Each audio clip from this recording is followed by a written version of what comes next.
Buenas tardes a todos y todas. Bueno, en el ámbito del Observatorio de Víctimas de Delitos y sus familiares, que funciona en el ámbito de la Cámara de Diputadas y Diputados de la provincia de Santa Fe, les agradezco su presencia. Como coordinador de este observatorio, designado por la totalidad de los miembros de la Cámara, quiero especialmente agradecer la presencia de los expositores, a la diputada Lucila del Ponte, Leonela Catalina, Carlos del Frade, a Jacqueline Balangione, a Tania Graemiger y a Matilde Brera por estar presentes. Hoy vamos a abordar o vamos a dialogar acerca de los avances y desafíos en una problemática que nos atañe y nos aborda, que es la violencia institucional de las víctimas, la violencia institucional y los delitos vinculados a esta problemática. Para ello, quiero recordar que este Observatorio de Víctimas de Delitos tiene por objeto velar por los derechos humanos de este actor olvidado del proceso penal, que se encuentra en esta situación por la incapacidad del Estado de garantizar la seguridad, de terminar con la impunidad o de hacer que aquellos que violan la ley cumplan con la sanción respectiva. Y la violencia institucional es un tipo de violencia muy específica que se concretiza en prácticas que vulneran derechos y se constituye en comisión de delitos cuando se reúnen determinados requisitos.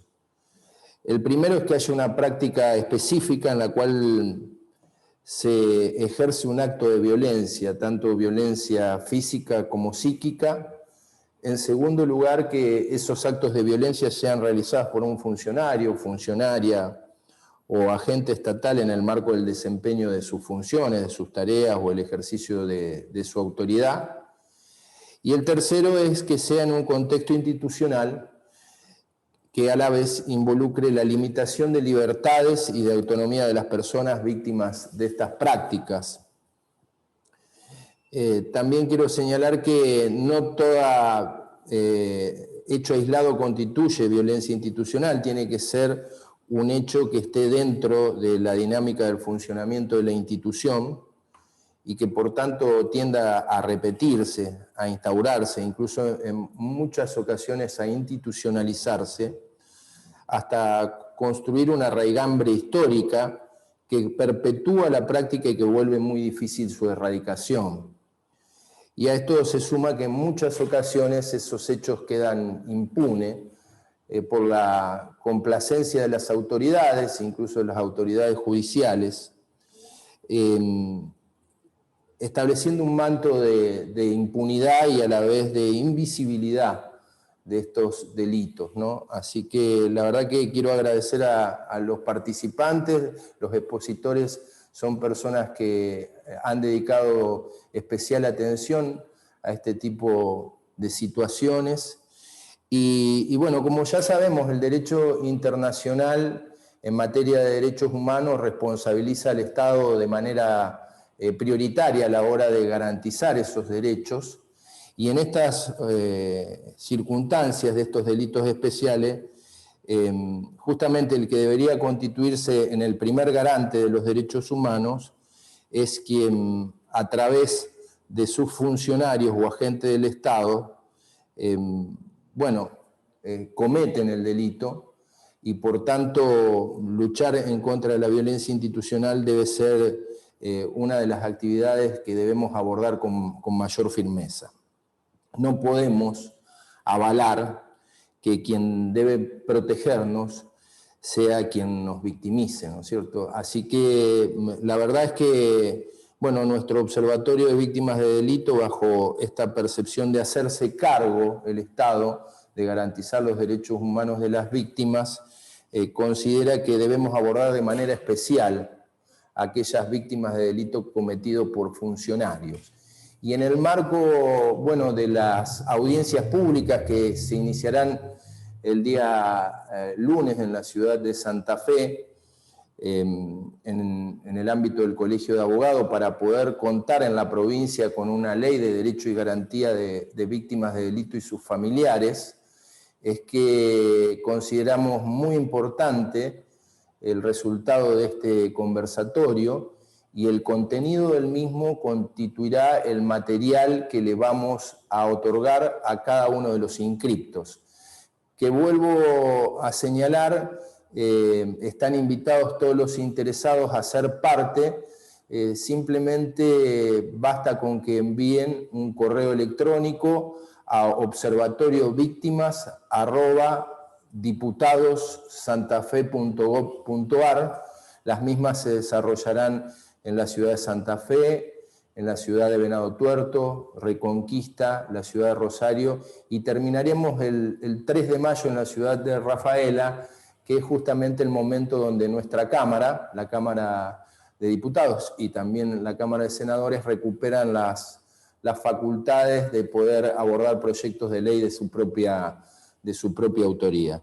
Así que, bueno, sin más y tratando de dar contenido, amplitud, integralidad a la ley que vamos a tratar de lograr en el ámbito de la legislatura provincial, queremos agradecerle a los expositores. En primer lugar, bueno, le vamos a dar la palabra a la defensora general, a Jacqueline Balangione, abogada, defensora general del Servicio Público Provincial de la Defensa, con amplia experiencia en el Centro de Capacitación del Poder Judicial y especialista en la temática de violencia institucional. Jacquelina, mil gracias por estar a pesar de tus ocupaciones. Bueno, te paso la palabra. Bueno, muchas gracias, Cachi. Muchísimas gracias. Hola, buenas tardes a todas y todos. En primer lugar, saludar y celebrar esta iniciativa de tener un observatorio a partir de una institución como es la legislatura, en este caso la Cámara de Diputados y Diputadas, en este espacio que, como bien señalabas, Cachi, en tu introducción, hay un vacío y es un problema muy importante que se viene afrontando. Yo primero les pido perdón por la informalidad, estoy llegando de Rosario, la ruta estaba más transitada de lo que calculamos y bueno, ya entrando a la ciudad, pero no alcancé a llegar a casa o a la oficina. Nosotros desde la Defensa Pública, que estamos constituidos como un organismo que brinda meramente un servicio que es de defensa penal y que tiene también a su cargo, además de proveer de la defensa técnica a todas las personas que así lo requieran, priorizando a aquellas que pertenecen a los sectores de mayor vulnerabilidad social, pero en realidad nuestra posibilidad y nuestra obligación es la de brindarle el servicio de defensa técnica a todo aquel que lo requiera.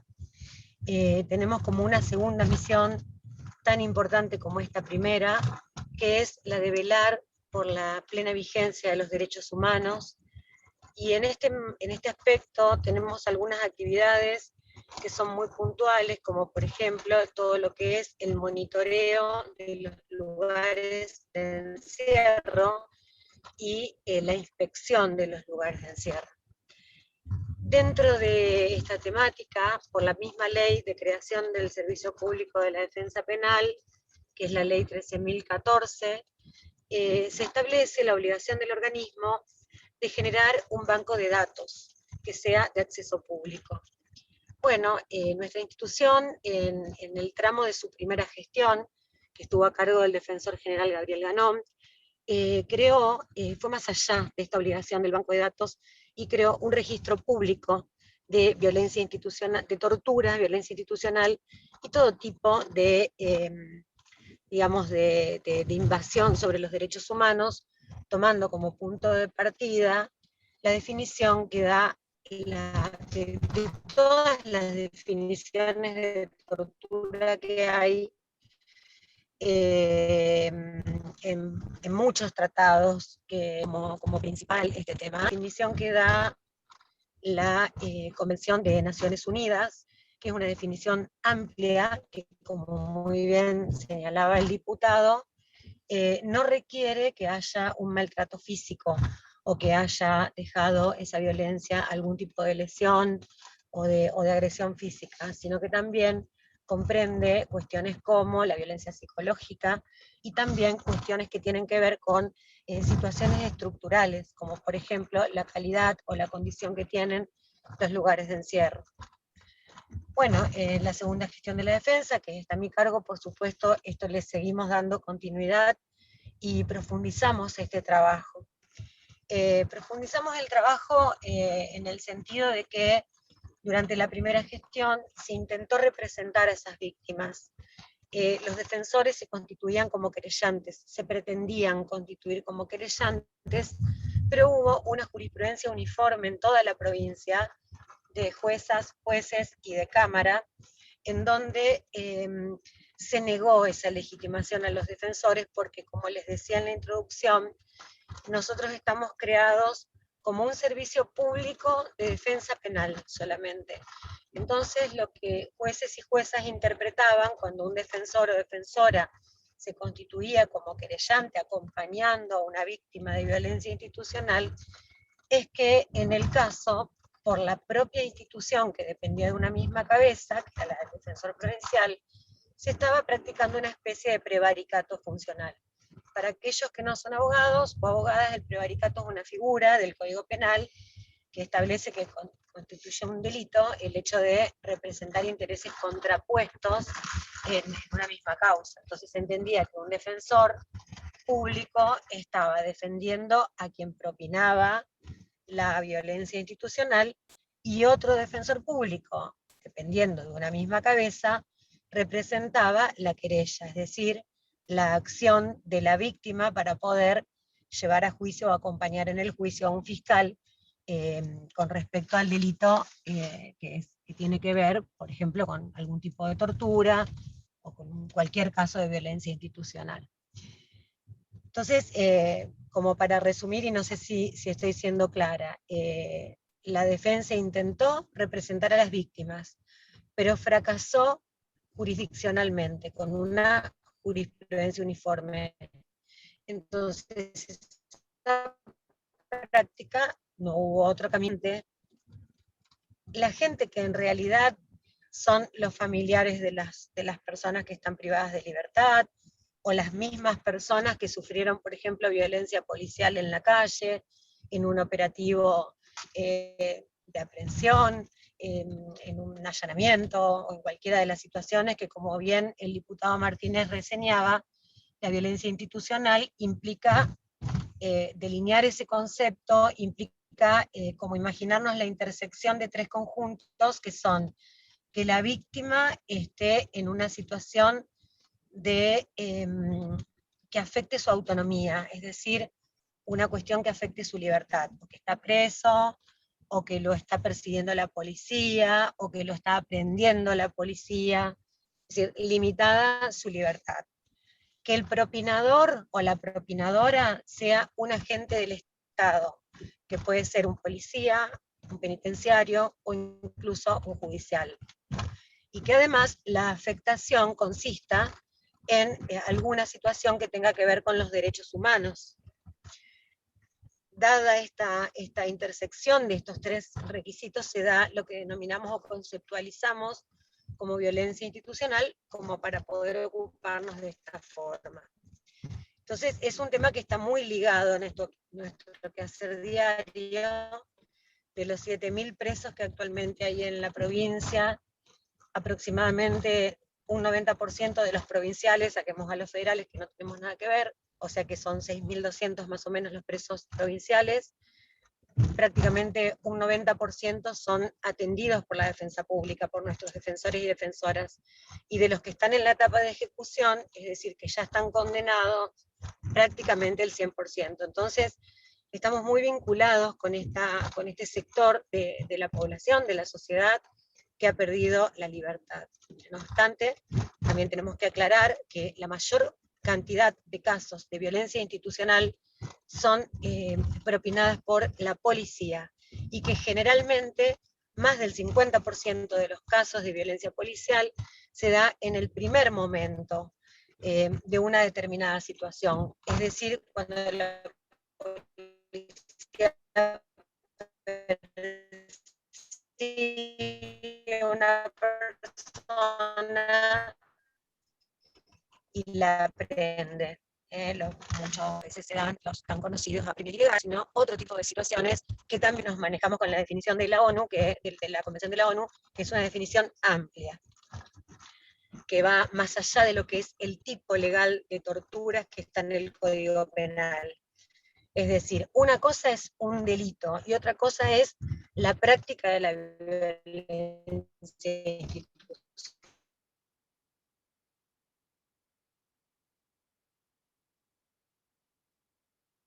Muchas más situaciones que las estrictamente comprendidas por los tipos penales o de tortura, etc. Entonces, lo que hacemos es tomar razón y publicarla con un informe anual, que además lo ponemos a disposición de la legislatura con el informe anual de gestión, de toda la cantidad de casos que nosotros tomamos conocimiento y registramos. Nosotros los registramos a través de una planilla, en realidad de 2 planillas, que completan los defensores y cualquier personal de la Defensoría, que advierten o se enteran.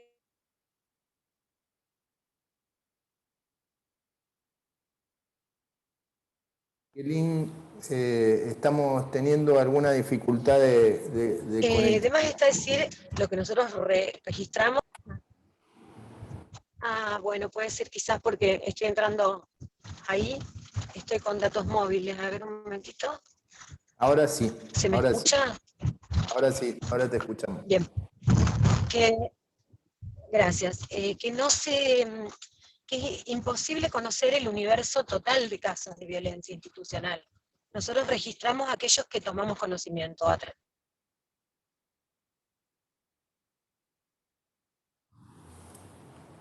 Para tomar conocimiento mediante la inspección, también recibiendo noticias por parte de la gente, también lo que relevamos de los medios de comunicación, tratando, o sea, en el afán de los funcionarios que tienen a su cargo el registro, de registrar la mayor cantidad de casos posibles.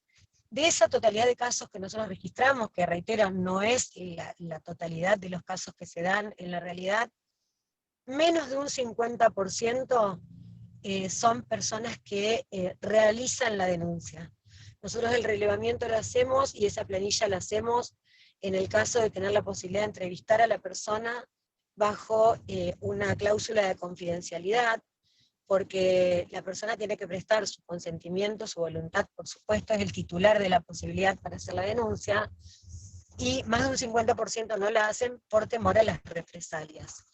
Represalias que se dan en el propio lugar de encierro, o en la persecución policial, con este tema que vulgarmente por ahí se llama de la aportación de cara, ¿no es cierto?, de la persecución de una persona ya está marcada y la policía la va a seguir, o también cuando están privadas de la libertad con el armado de causas. Volviendo un poquito al tema de lo que es la representación de las víctimas, si bien la defensa fracasó con esa posibilidad de representarlas en las querellas, es decir, en los juicios, la gente de vínculos familiares, de víctimas, o las víctimas propiamente dichas, siguen identificando este sector del Estado como el lugar que naturalmente tiene una representación de las víctimas. Entonces lo que nosotros hicimos para zanjar esta laguna, no habiendo un lugar específico en el Estado, por eso digo que celebro la posibilidad de que haya una ley, y que seguramente después se verá a dónde se coloca para poder proveer a la atención de esta obligación que el Estado asumiría. Lo que nosotros hicimos fue crear un protocolo para atención y acompañamiento y asesoramiento de víctimas de violencia familiar y de sus familiares. Tenemos un punto de referencia en cada una de las 5 circunscripciones judiciales. Eso lo comandamos desde la Defensoría Provincial, depende directamente de mí, que soy la autoridad máxima, con también una coordinación importante por parte del secretario de Gobierno, que es el doctor Martín Cáceres, y como les decía, un referente por cada una de las circunscripciones. También participa mucho María de los Ángeles Cáceres, en lo que es la coordinación de esto. Permanentemente nosotros recibimos inquietudes, o gente que se acerca porque quiere hacer la denuncia. Entonces nosotros a través de este protocolo, lo que establecimos es un camino, un procedimiento, para el asesoramiento y para el acompañamiento. Y lo que hacemos en términos sencillos es acompañar a esa víctima, buscar el caso, tratar de ayudarla a recabar la prueba que sea posible, y buscar quién la representa. Supongamos que elegimos, que nos parece que en este lugar, el mejor lugar donde vamos a conseguir un abogado que la patrocine, por decir un ejemplo, va a ser un CAG o una determinada ONG que tiene algún abogado o abogada. Tenemos una especie de recursero al que nosotros vamos.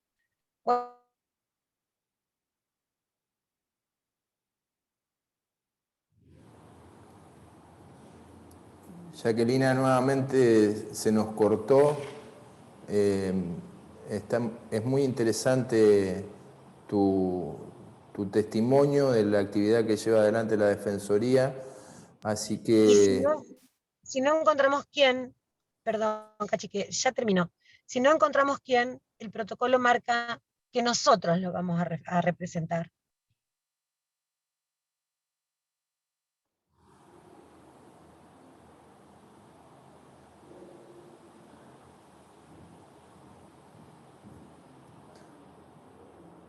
Bueno, tenemos un problema de conectividad, Jacquelina. Vamos, tus últimos Sí, párrafos no los pudimos escuchar, así que si los podés repetir.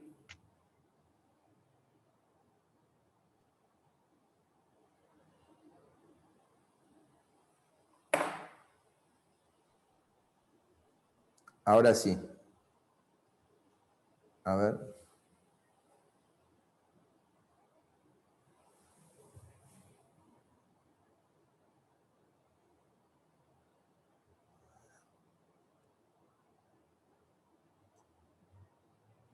Vamos a volver a intentar. Ahí me parece que está de nuevo conectada. ahí sí. Bueno, no sé si se escuchó la última parte.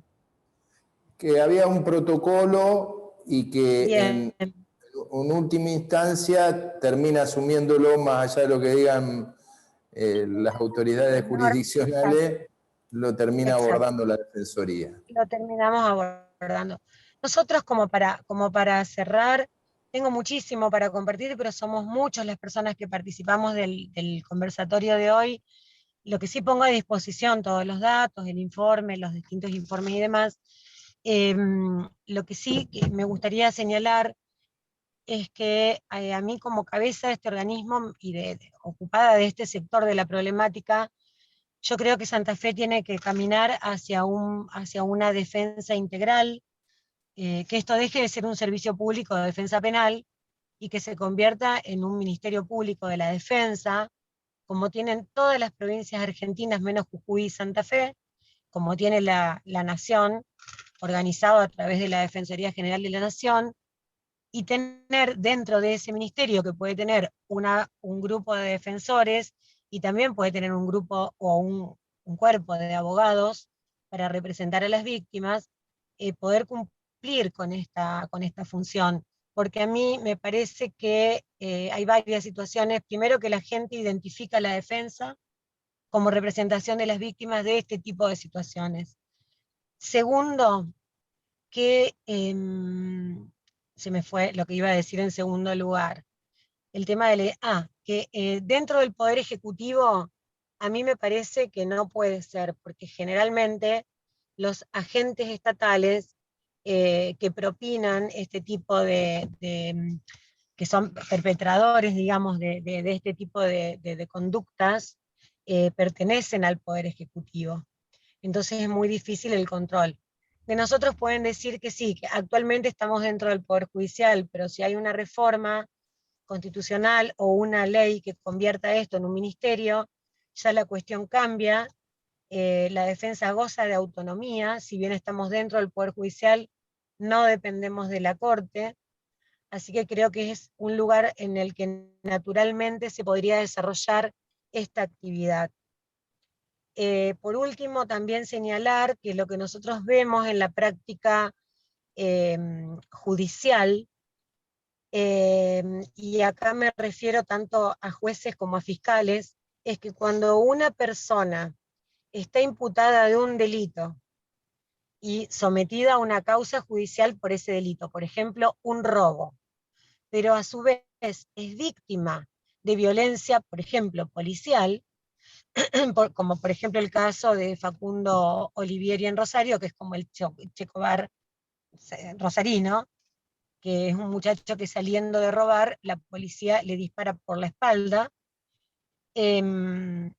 inviste la misma persona una doble calidad, de imputado por un lado de un determinado delito que él supuestamente cometió, probablemente cometió, y por otro lado inviste la calidad de víctima en otra causa penal, pero es la misma persona, y se da en una situación procesal atípica, porque tenemos que cuidar en ambos aspectos el paraguas de garantías que cubre a cualquier persona que pisa este suelo, como dice la Constitución.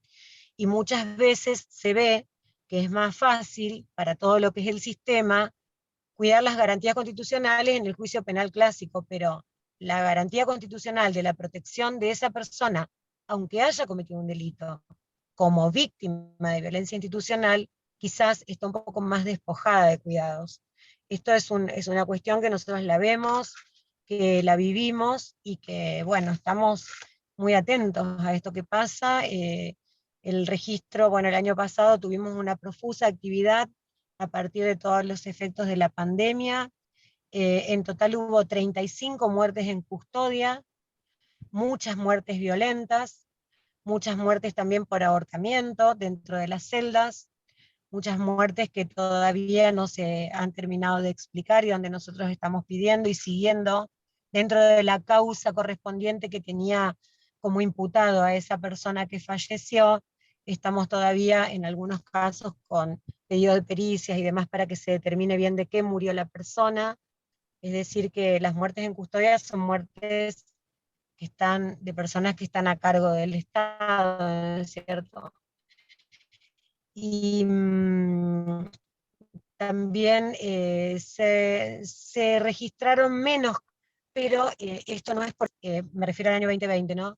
Que a partir de todas las circunstancias extraordinarias de la pandemia, se recabó menos y hubo menos contacto, porque los familiares no podían ingresar, por ejemplo, a los establecimientos penitenciarios a visitar a sus allegados, ni tampoco ellos, los internos, salir en lo que eran las salidas transitorias. Pero bueno, esto puso en marcha, nosotros a través de la defensa pública tuvimos muchísimas acciones, podemos afirmar que pusimos en marcha el sistema penal judicial en la provincia a través de nuestras múltiples peticiones que partieron de instrucciones generales que emití desde la Defensoría Provincial.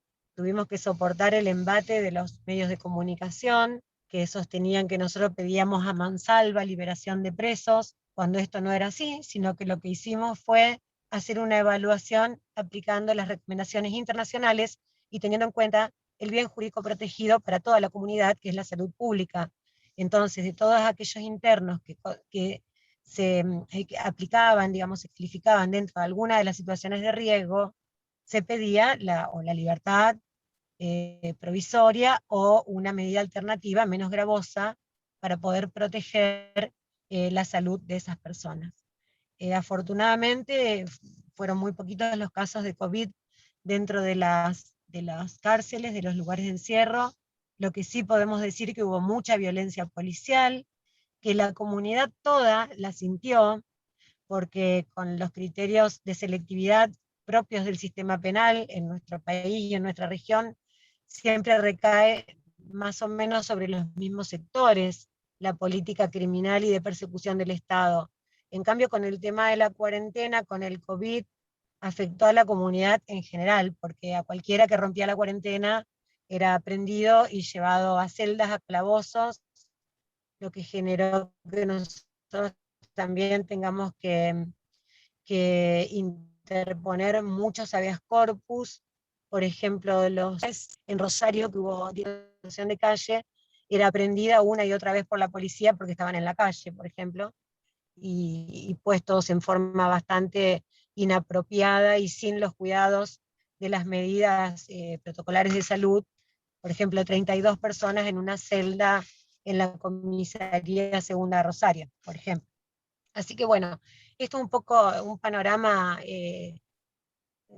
creo que pude hacer un abordaje bastante global de lo que es el panorama completo, y señalar esto, que realmente falta quién representa a esas víctimas, pero no así como nosotros un poquito que la acompañamos, sino que la gente sepa a dónde tiene que ir y que vaya y encuentre un abogado que la represente y que tenga conocimiento, que sean abogados preparados, porque y abogados y abogadas, porque en realidad, como decía, la víctima de violencia institucional generalmente es una persona perseguida por la policía, o ya aprendida por el sistema y con pérdida de libertad. Entonces, en el sistema judicial y también en lo que tiene que ver la sociedad, la mirada de los medios, goza como una etiqueta de las garantías, pero sabemos que en la realidad no son las mismas garantías que puede tener una persona en una situación común, digamos, no de violencia institucional.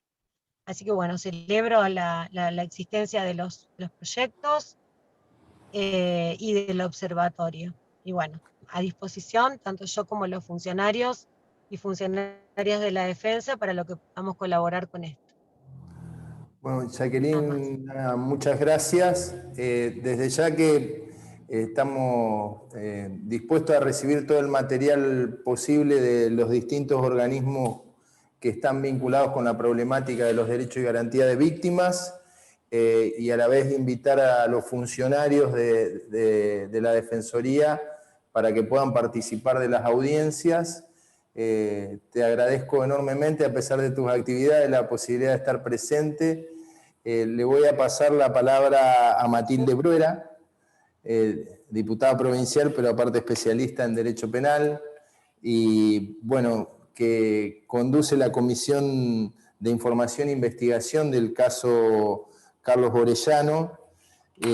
Ha sido defensora de la Cámara de Casación Penal de la Nación, y es profesora titular de Derecho en la Universidad Nacional de Rosario. Matilde, gracias por estar. Te cedo la palabra. Bueno, muchas gracias, Cachi. La verdad que es un gusto. Yo también celebro y bueno, y lo he votado, la creación del Observatorio de Víctimas. Me parece una gran iniciativa y me parece muy importante incorporar esta perspectiva al concepto de víctimas, porque realmente yo considero que es una deuda de la democracia y una deuda de todos los que trabajamos en derecho y en política, lograr disminuir los grados de violencia institucional, ¿no? Yo quiero empezar recordando que en 1969 Rodolfo Walsh escribió un hermoso texto en el diario de la CGT de los argentinos, en el que describe casi sin adjetivos a la policía, a la bonaerense, a la que después llamamos la bonaerense, ¿no? Y la describe a través de una serie de asesinatos de la policía bonaerense, y la denominó la policía del gatillo alegre, ¿no? De ahí en más se acuñó, muchos años después, este concepto de gatillo fácil como una de las formas de violencia institucional, ¿no? En la posdemocracia, en el año 87, el 8 de mayo del 87, se produce en la provincia de Buenos Aires lo que se llamó la masacre de Budge. La masacre de Budge fue también un asesinato a mansalva de 3 jóvenes trabajadores que estaban tomando una cerveza en la esquina de la casa.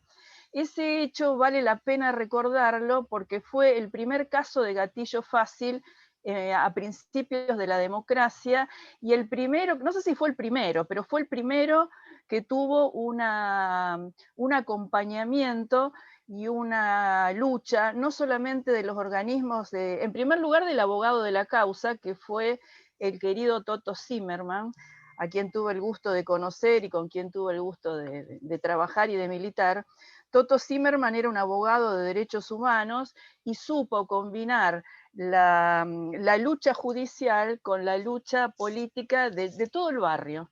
Realmente si uno recuerda esos hechos, todo el entorno social, los compañeros de trabajo y todo el barrio donde eran los muchachos, participó del reclamo de justicia, porque bueno, eran tiempos muy cercanos, era la postdictadura, las fuerzas de seguridad no estaban depuradas y solían operar de forma muy similar a la que, o igual, digamos, a la que operaban en plena dictadura. Esto generó un compromiso de los organismos de derechos humanos, no solo en la lucha por los derechos humanos contra el terrorismo de Estado, sino que se amplió al actuar presente de la postdictadura la lucha contra la violencia institucional que subsistía, ¿no? Yo me acuerdo que nosotros organizamos con el querido Rubén Naranjo y con Rodolfo Scholler una forma de investigación, el Foro Memoria y Sociedad, ¿no? Donde recabábamos la información de la violencia institucional, de los muertos por gatillo fácil o los muertos en custodia, porque no había en ese momento, no había registros oficiales como los que hay ahora. Hemos avanzado, si bien tenemos una deuda, algo hemos avanzado, como bien señalaba Jacqueline, en el compromiso del Estado en estos temas, ¿no? Por supuesto, hemos avanzado mucho, y me interesó mucho lo que señalaba Jacqueline del rol del servicio público de la defensa en este tema, porque creo que es muy importante. En mi etapa de defensora general de la Nación, me tocó ser querellante, porque como bien aclaró Jacqueline, la Defensa General de la Nación, que es la defensa federal, trabaja bajo un concepto de defensa integral, como si fuera un organismo de derechos humanos, ¿no? O un estudio jurídico de derechos humanos del Estado, ¿no? Me tocó ser querellante en varios casos resonantes de Rosario. Recuerdo el caso Franco Casco, ¿no? Que es un caso que al que después me voy a referir. El Franco Casco aparece, después de pasar por una comisaría, aparece el cadáver flotando en el río Paraná, y como se caratula desaparición forzada de personas, va a los tribunales federales, y ahí la Defensoría General se constituye.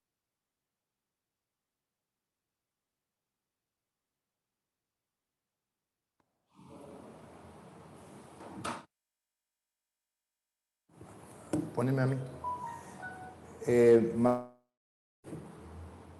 Matilde, se inhabilitó el audio.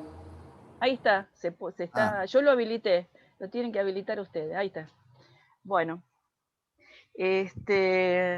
bueno, y comparto totalmente lo que decía Jacqueline de la necesidad, ya que ella tocó el tema, comparto que en la provincia de Santa Fe hay que hacer una reforma de los ministerios públicos y generar un ministerio público con un concepto de defensa integral. No lo quiero repetir porque lo explicó muy bien Jacqueline, pero bueno, comparto esa idea. Ya han pasado casi 40 años del comienzo de la democracia, y creo que por eso digo que es una deuda, porque todavía somos testigos y muchas veces protagonistas como víctimas a veces, o a veces porque nos toca trabajar, de esta violencia institucional que incita al sistema. O sea, no solamente corremos los riesgos, ni corren riesgo nuestros amigos, nuestros vecinos, nuestros hijos, nuestros parientes, nuestras personas queridas, no solamente de sufrir, ser víctimas de delitos comunes, sino víctimas de la violencia institucional, que es tan o más peligrosa que el delito común, porque uno está mucho más indefenso frente al Estado.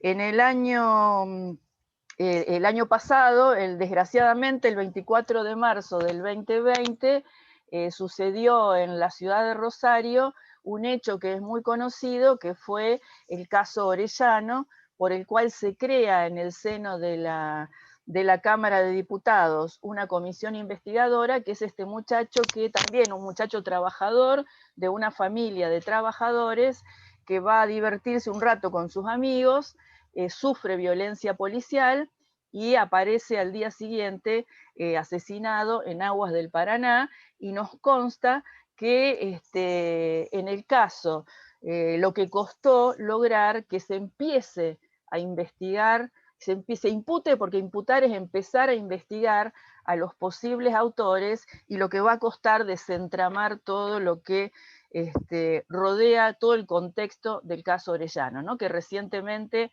han sido imputados los autores, y que bueno, en el seno de la comisión estuvimos siguiendo el caso y acompañando al abogado del caso, que también es un abogado de derechos humanos. Esto lo señalo porque, igual que en el terrorismo de Estado, en la violencia institucional, realmente el rol social, el rol de los militantes de derechos humanos ha sido muy importante, y ha sido el factor que ha hecho que el Estado lo tome como política de Estado a la lucha contra la violencia institucional.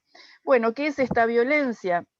Aquí varios lo han dicho, es una práctica que surge de la estructura del aparato punitivo, ¿no? De distintas agencias del sistema punitivo.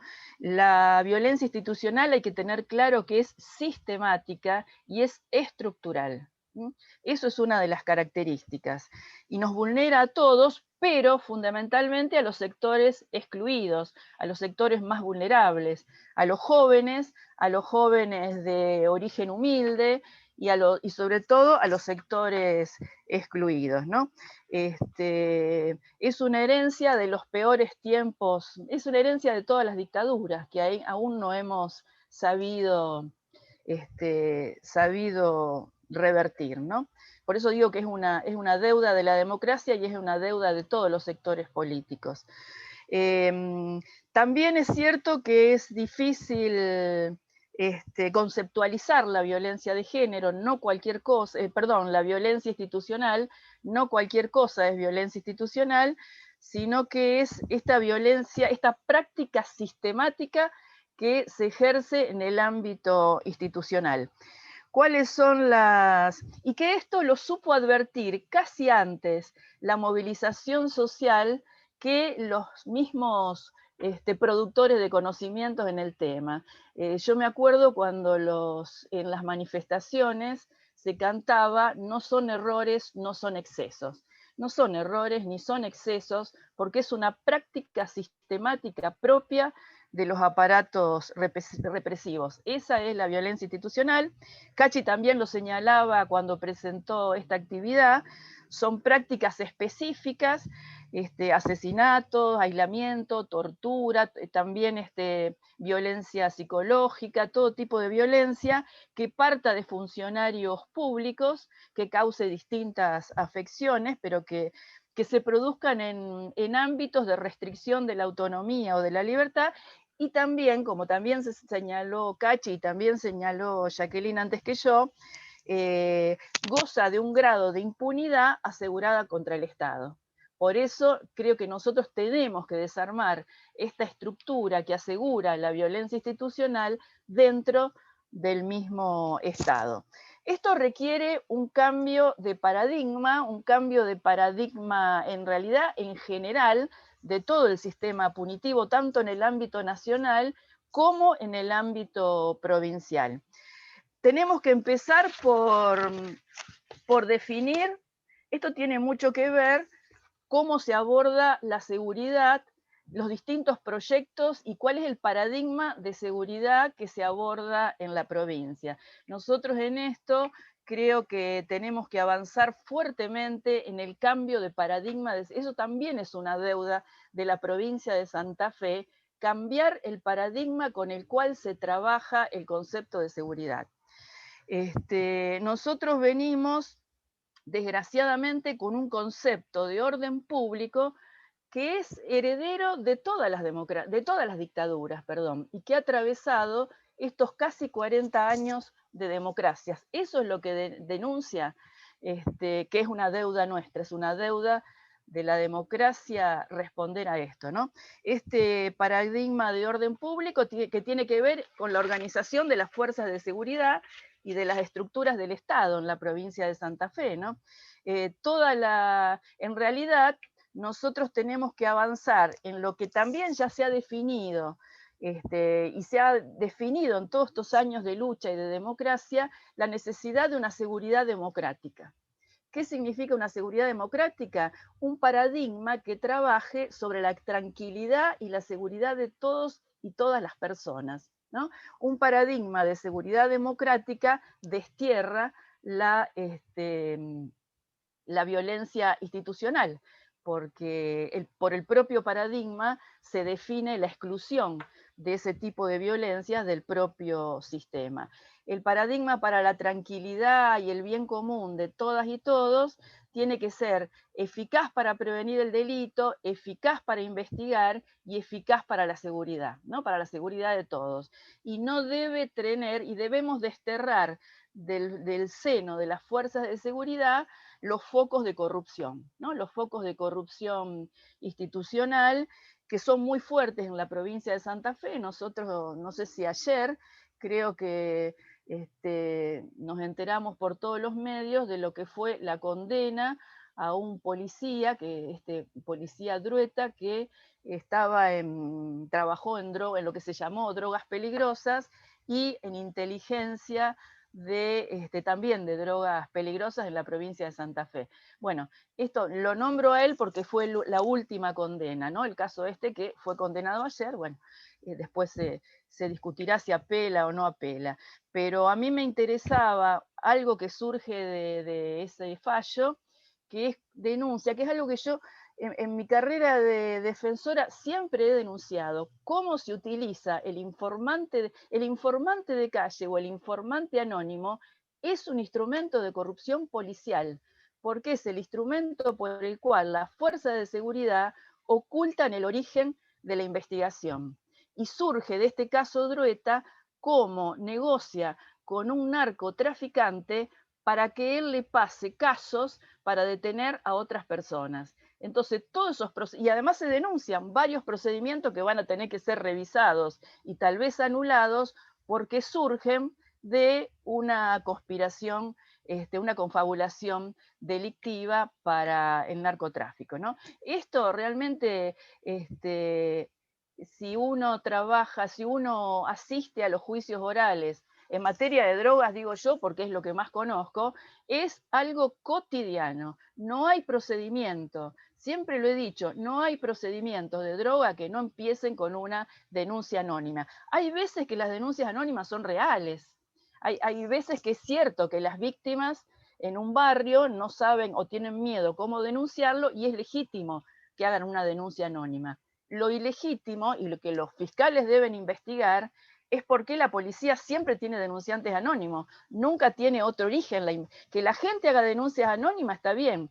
Lo que está mal es que todos los procedimientos policiales solo se inicien con investigaciones anónimas, con datos anónimos que no se pueden ventilar en un juicio. No hay nada que no se pueda ventilar en un juicio. Eso se debe ventilar en un juicio. Bueno, esto termina con esto oculta, por eso también digo que el Poder Judicial también tiene una gran responsabilidad en estos hechos de corrupción. Nosotros tenemos una policía que es ineficiente para la prevención del delito, para la seguridad, y que solo se dedica al control poblacional, porque ese es el criterio del orden público. Y entonces el control poblacional, en la manera en que lo concibe esta policía delineada en la década del 50, es aquel que no se puede desarrollar si no es a través de la criminalización de la pobreza, de la detención por averiguación de antecedentes, de detenciones ilegales por portación de cara, por portación de estereotipo, etcétera, del gatillo fácil y de la violencia institucional en todas las etapas.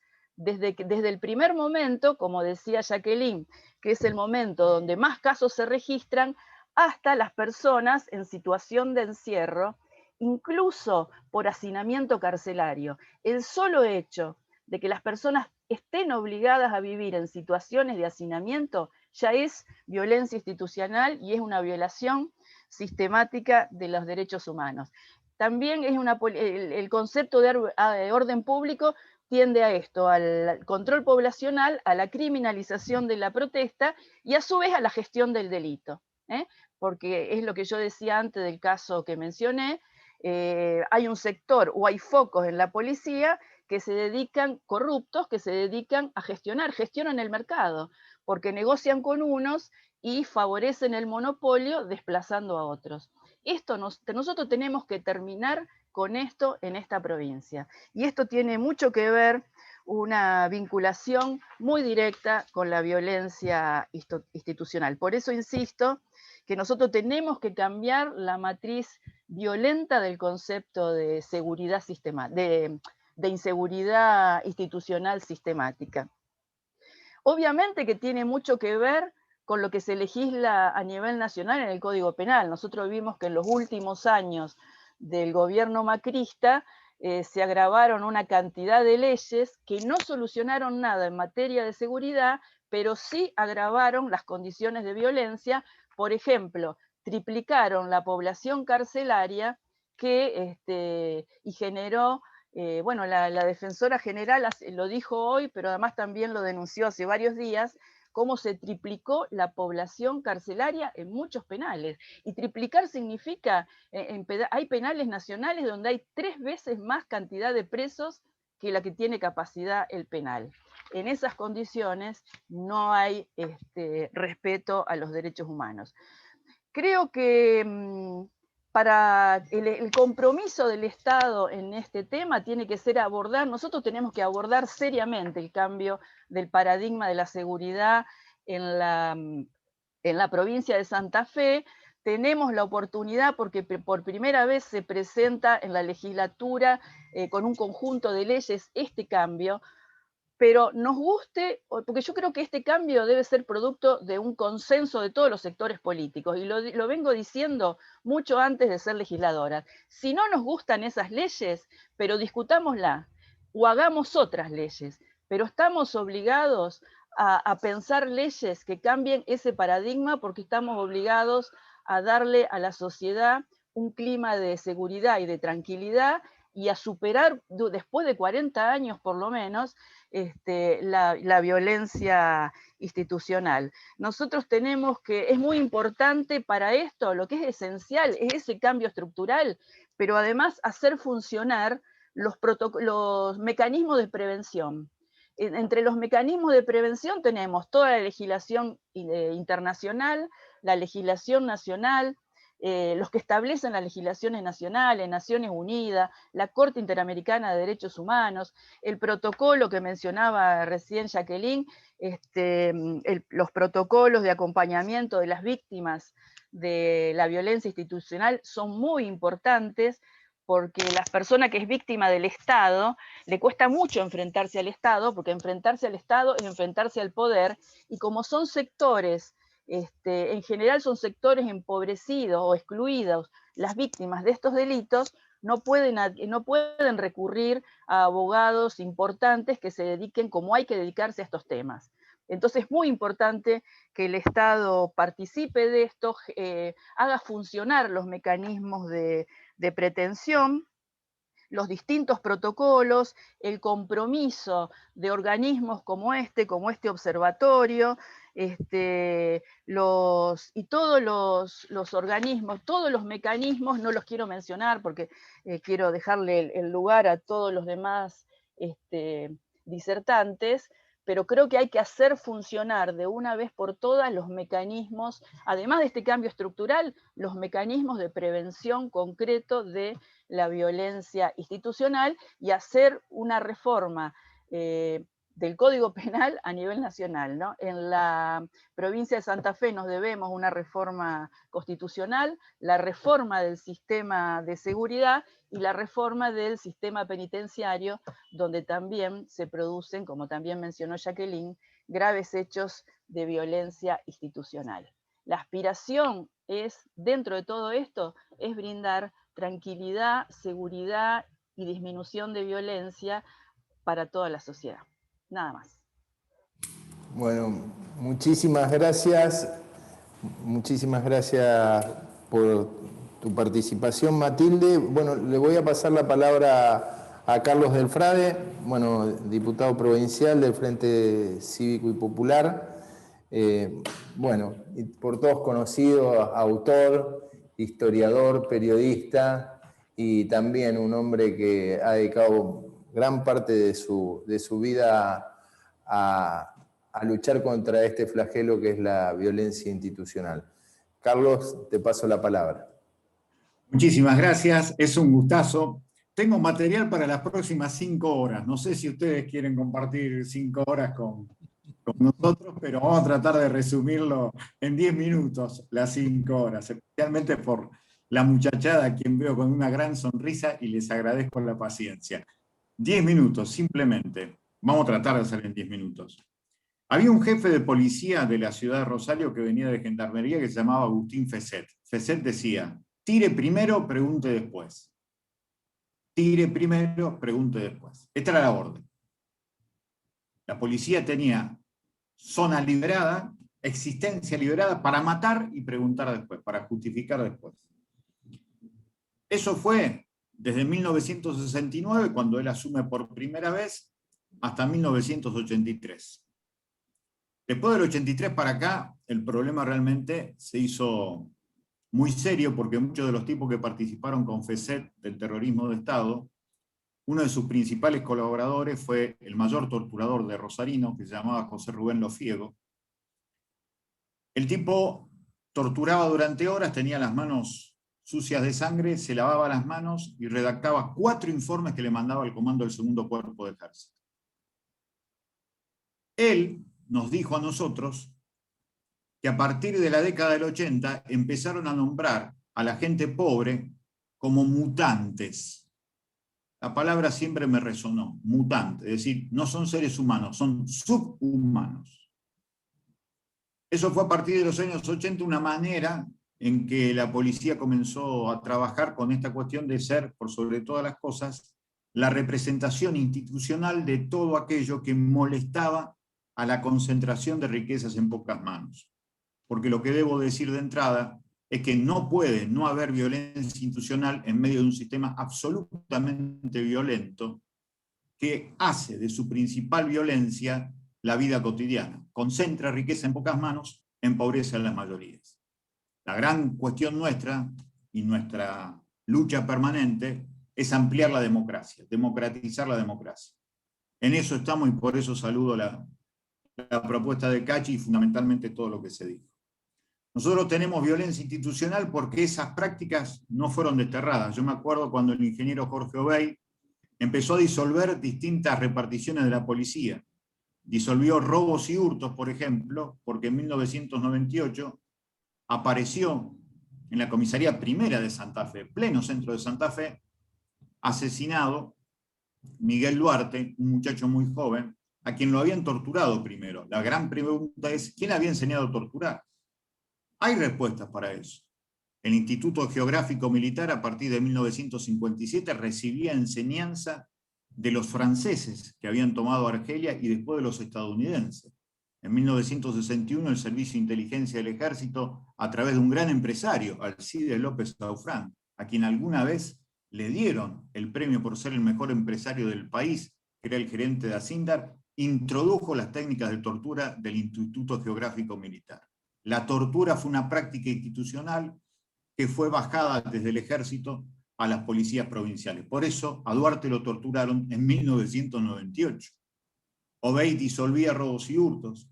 Se disolvió cuando Sandra Cabrera denunció cómo Moralidad Pública le pedía plata para lo que significaba el trabajo sexual alrededor de la estación de colectivo de la ciudad de Rosario. Eso fue 2004. La matan a Sandra Cabrera en el 2004, porque entre otras cosas, en esa causa ya se sabía en el año 2004 que la policía de la provincia de Santa Fe, junto a la Policía Federal, eran las distribuidoras de la droga que después se vendía en cualquier barrio. Es decir, un negocio que viene de adentro hacia afuera, de arriba hacia abajo, desde los nichos corruptos de los aparatos estatales.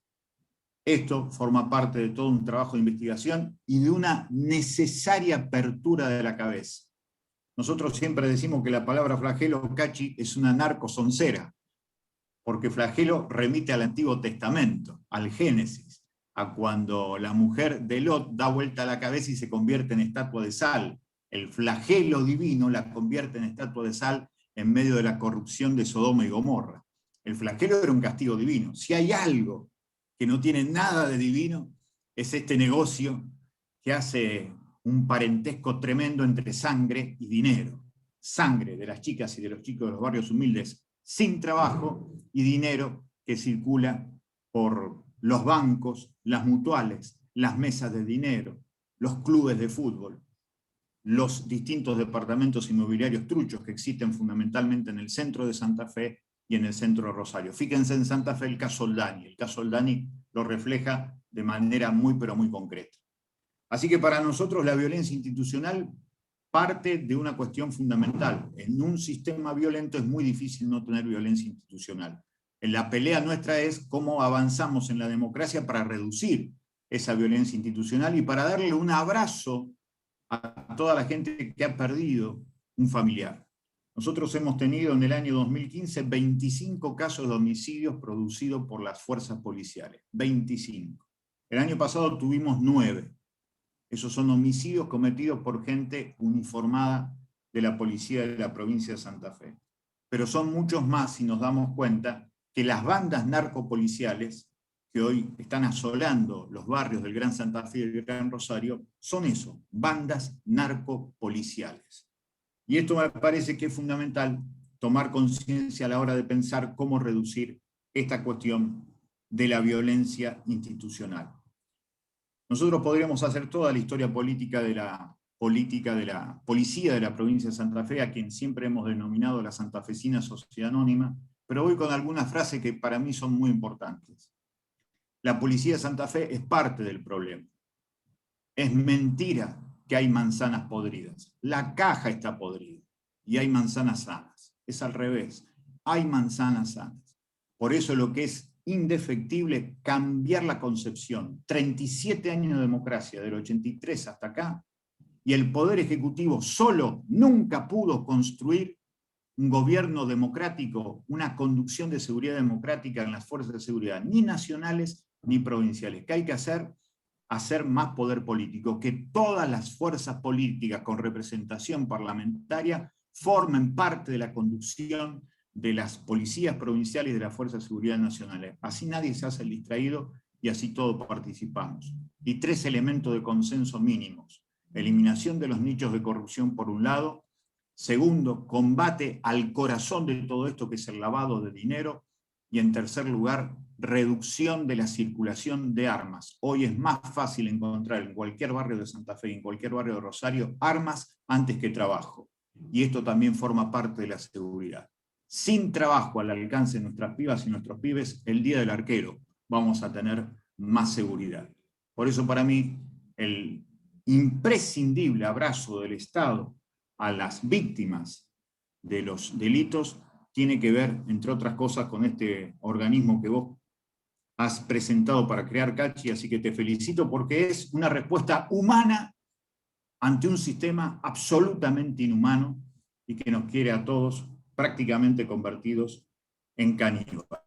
Dejo acá, porque está, insisto, esto abierto para hablar durante muchas horas, pero hay cuestiones históricas muy, pero muy concretos. Y recuerden algo claro sobre cómo funciona todo este sistema de violencia. Siempre los castigados terminan siendo las pibas y los pibes. Una metáfora de los números que se van a acordar.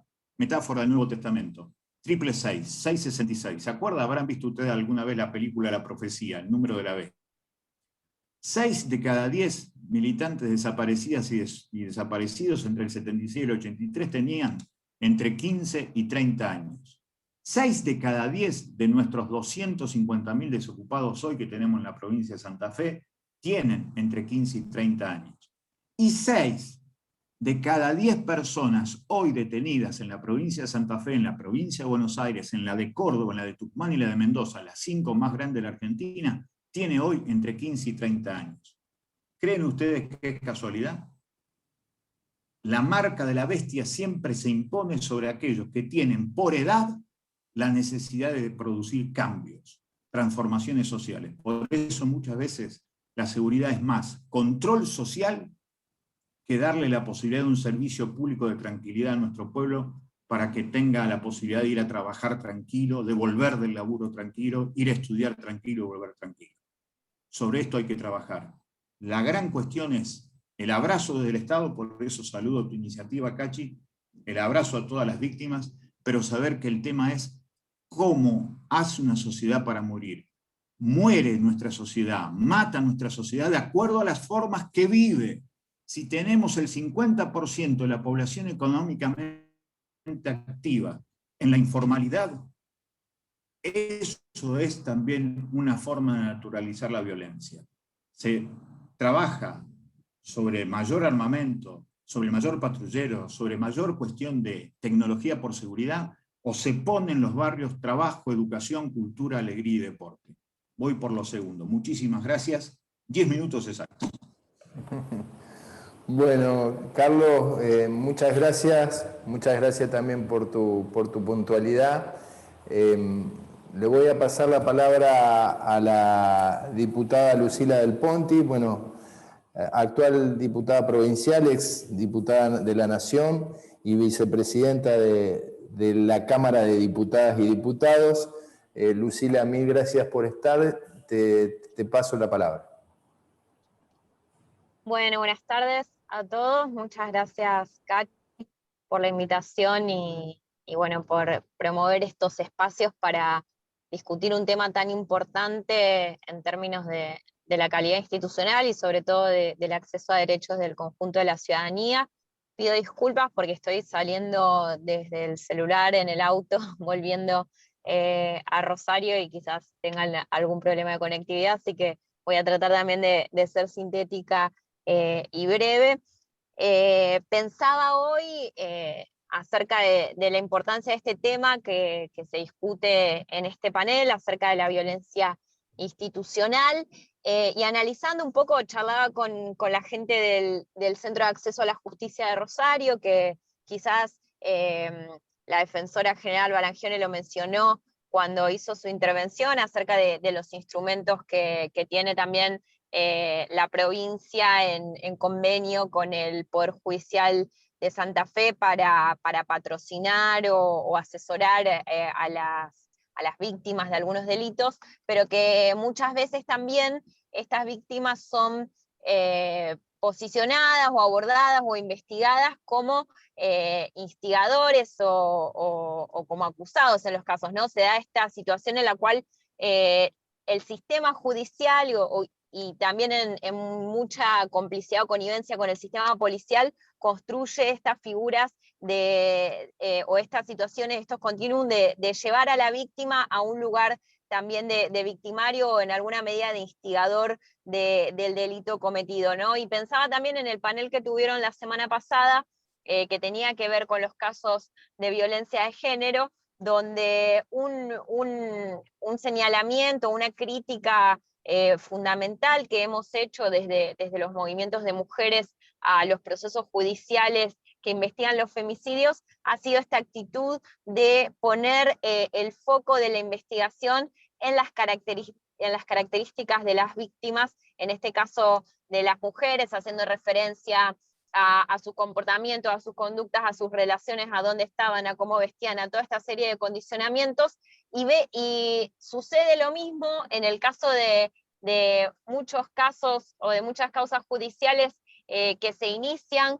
por un caso de violencia institucional cometido en general por las fuerzas de seguridad, donde se termina, digamos, montando una escena en la cual esa víctima, que como decía Carlos recién, en general son jóvenes varones de los sectores populares, que bueno, han tenido una vida plagada, digamos, de vulneraciones de derechos y de obstáculos para acceder a oportunidades de desarrollar sus proyectos de vida, que es un poco la característica de las víctimas, o de la mayoría de las víctimas de estos delitos de violencia institucional, y que también la construcción judicial, policial de estos casos termina poniendo la lupa y poniendo el foco en estos jóvenes que son las víctimas en estos casos, y que de alguna manera se termina focalizando en cuáles eran sus comportamientos, cuáles eran sus relaciones que estaba haciendo en ese momento,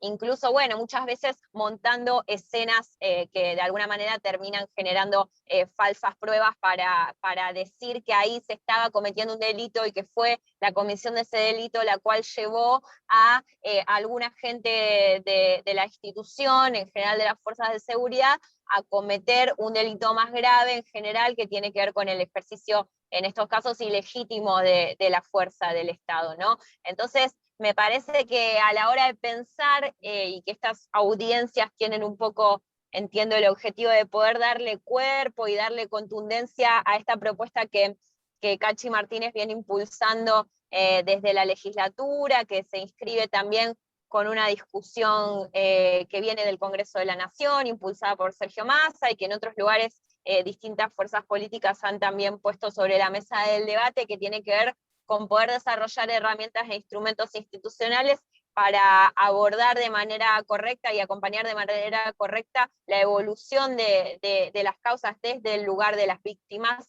que muchas veces quedan desamparadas frente a esta construcción, a este sistema judicial, policial, que termina en general señalando cuál es el rumbo de evolución de determinados procesos, y que muchísimas veces, no quiero decir la mayoría porque en realidad no tengo certeza de las estadísticas, pero sí sabemos que en muchos casos terminan siendo resoluciones impunes que de alguna manera garantizan la continuidad de este sistema de complicidad, y que también es un sistema corrupto, digamos, de relaciones entre determinados sectores de las fuerzas de seguridad y de la justicia, que de alguna manera terminan condenando no solo a la impunidad, sino a la marginalidad o a una vulneración de derechos absoluta a quienes son en general víctimas de delitos de violencia institucional. Y creo que una tarea fundamental, y me parece también muy importante reconocer la agenda que ha planteado Cachi para llevar adelante estas audiencias, empezando con la problemática de los delitos de violencia de género, siguiendo con la problemática de los delitos de violencia institucional, que son dos temas de agenda muy vigentes y muy actuales, y son vigentes y actuales porque hay una necesidad de que puedan empezar a resolverse con herramientas que sean mucho más efectivas en términos de la posibilidad de garantizar el acceso a derechos, y sobre todo de garantizar el cuidado de las personas que están involucradas en este tipo de delitos, o que son víctimas de este tipo de delitos.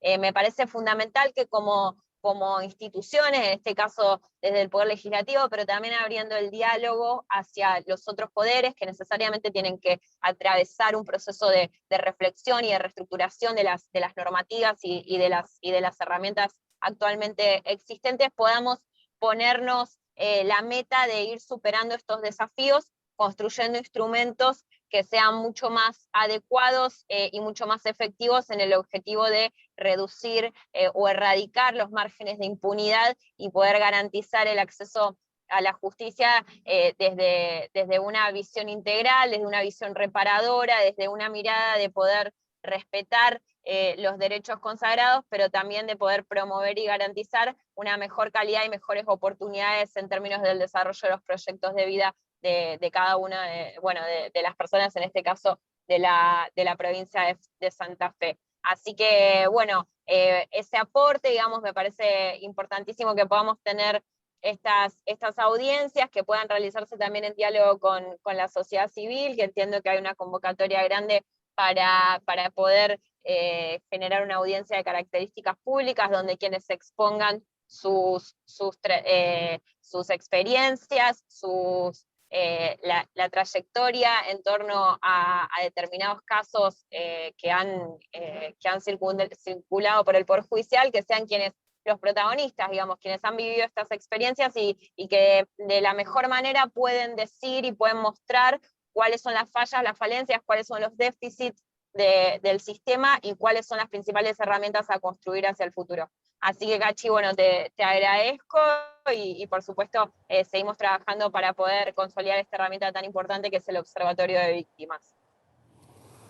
Bueno, muchísimas gracias, Lucila. Bueno, quiero agradecer la presencia de mujeres sindicalistas del Trevo, el presidente del Consejo, Mario Mancilla, la concejal Karina Mozzoni y el delegado del ENACOM, Franco Balzaretti, por estar presentes. Y le voy a pasar ahora la palabra a Tania Graemiger, perdón por es un apellido difícil de pronunciar para un gallego como yo.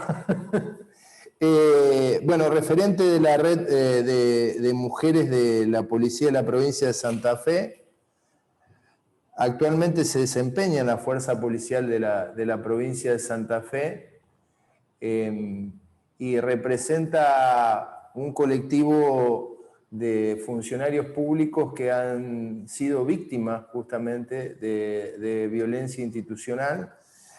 Actualmente cursa estudios en la carrera de abogacía e incluso quiero recordar que ha sido en conjunto con un grupo de mujeres principal protagonista en el abordaje desde el punto de vista legislativo de esta situación por la que atraviesan numerosas mujeres en el ámbito de las fuerzas policiales. Así que, Tania, te agradezco de verdad tu presencia y voy a disculparla a Leonela Catalini, que estaba convocada a este conversatorio, pero que tiene un problema de salud de su padre y me ha pedido que les mande saludos a todos y cada uno de los integrantes de este conversatorio y seguramente va a estar en alguna de las futuras instancias de nuestra participación. Así que,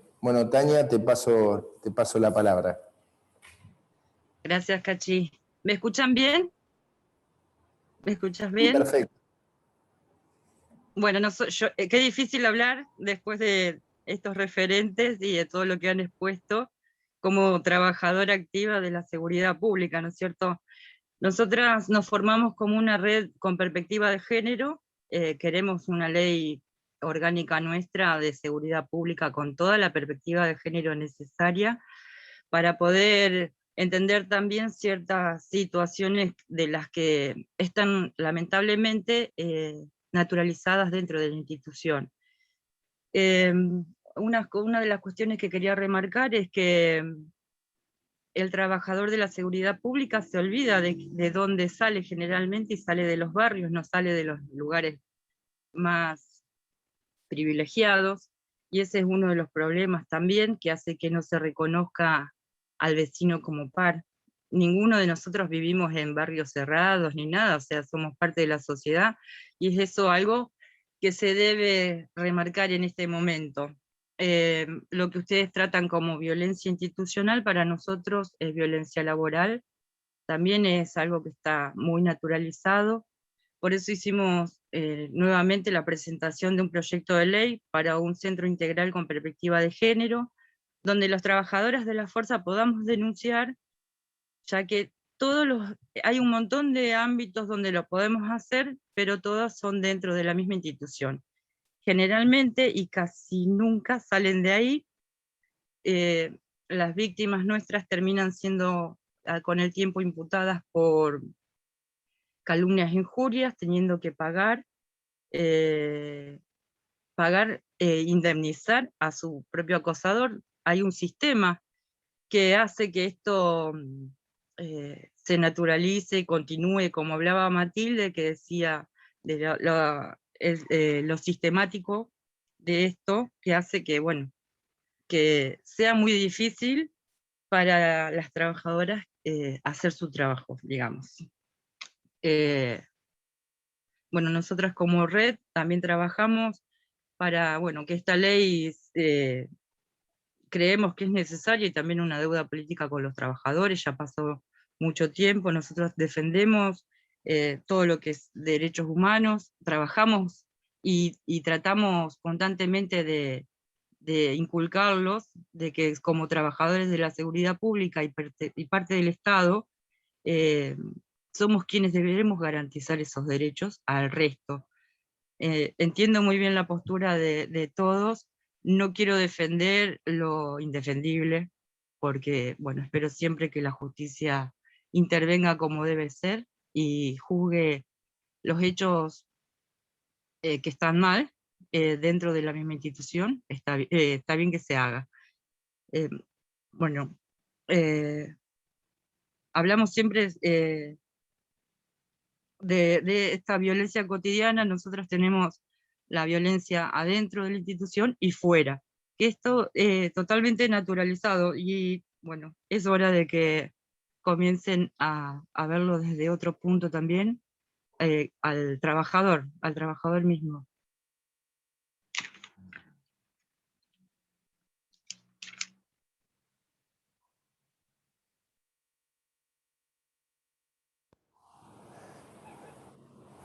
Sí, Tania, bueno, muchísimas gracias. Contanos, si es posible, qué aspecto abordaba la ley que propusieron y a la vez cuál es el estado de situación del proyecto desde el punto de vista parlamentario.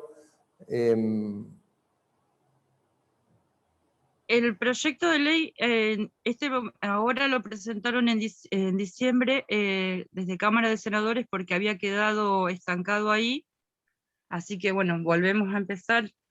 Había tenido total aprobación en agosto de 2019 en Cámara de Diputados, esperemos que lo vuelvan a aprobar cuando vuelva. Va a tener unas mínimas modificaciones, queremos agregar cosas con respecto a este proyecto, porque a medida que vamos transitando esta lucha, vamos viendo otras necesidades. El proyecto se basa en un centro integral para que las mujeres de las trabajadoras de la fuerza puedan hacer la denuncia sin que intervenga ninguna de las instituciones, porque muchas de ellas no salen de la institución. Tenemos distintas áreas como judiciales, asuntos internos, otra que el trabajador que toma la denuncia es un compañero nuestro y también puede ser un subalterno del denunciado. El denunciado también nos califica para el ascenso, o sea, siempre es muy raro el ámbito de la denuncia y hace que generalmente nadie quiera denunciar. Otra es, bueno, lo más común, nadie cree lo que pasa porque si es más bueno, siempre son re buenos y pasan cosas muy graves, porque, bueno, nuestro vínculo laboral es distinto al que es intrafamiliar o lo que pasa dentro de un despacho. El centro nosotros pretendemos que tenga todo un equipo que entienda nuestra ley orgánica, que es la que nos limita a un montón de cosas. También los abogados nos salen mucho más caros cuando se trata de un policía, y nunca se entiende que una trabajadora de la fuerza o de la institución pueda ser víctima de algo, porque no tenemos derecho a tener miedo ni a ser débiles. Es un problema terrible y que es una constante. Desde los traslados, pasan muchísimas cosas que no se respetan, ni siquiera podemos ser madres y no estamos contempladas como cuidadoras. En este momento, por ejemplo, de pandemia, a los trabajadores de la seguridad no se le dio, a la pareja, por ejemplo, no se nos reconoce como cuidador uno y el otro trabaja. Todos tuvieron que seguir trabajando, salvo el que se enfermó. O sea, necesitamos esos lugares puntuales que nos entiendan y que hagan nuestra vida un poquito más fácil, que las denuncias lleguen a los ministerios públicos, incluso a la defensa, y que sean juzgadas, que sean investigadas. Últimamente hay muy buenas respuestas por parte de los fiscales de violencia institucional, están atendiendo bastante bien los casos, que eso me alegra, pero también los casos de violencia entre parejas policías ha crecido y hubo un número alto de femicidios ex policías o actuales trabajadores. Incluso hoy uno recibió condena perpetua en Ceres por un femicidio, que es una condena ejemplar, y me alegró hoy.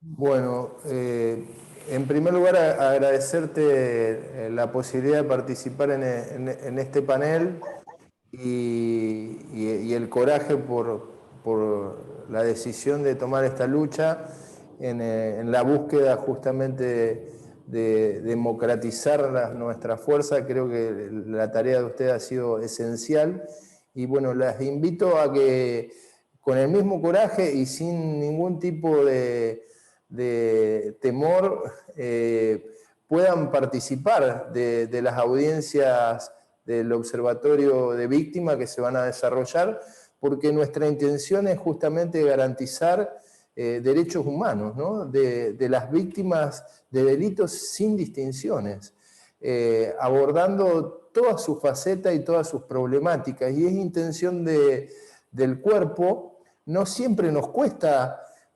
no es fácil, digo, ponernos de acuerdo, pero en este aspecto creo que la Cámara ha demostrado su especial predisposición para abordarlo con mucha responsabilidad y que efectivamente sea una ley que no solo declare derechos, sino que establezca los mecanismos institucionales adecuados para avanzar en el reconocimiento de los mismos.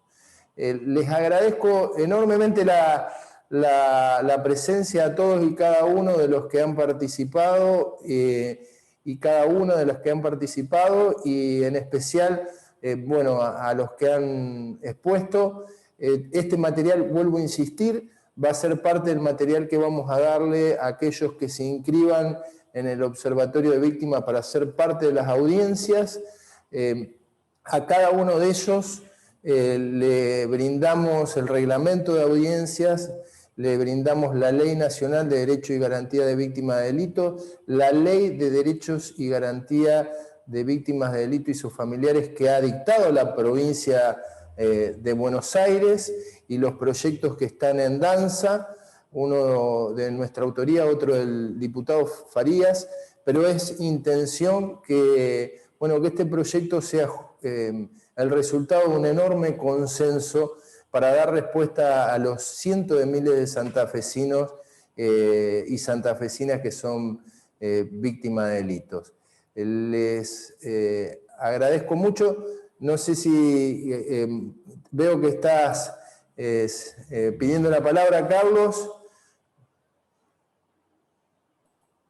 Sí, no, simplemente, Cachi, primero felicitar por la iniciativa, pero solamente para decirle a Tania algo que tenía que ver con lo que decía Matilde. Matilde te dio una de las frases más emblemáticas de la historia política argentina que escribió Rodolfo Walsh allá por 1969 cuando decía esto, que la secta del gatillo alegre y la picana es también la de los varones de los dedos en la lata.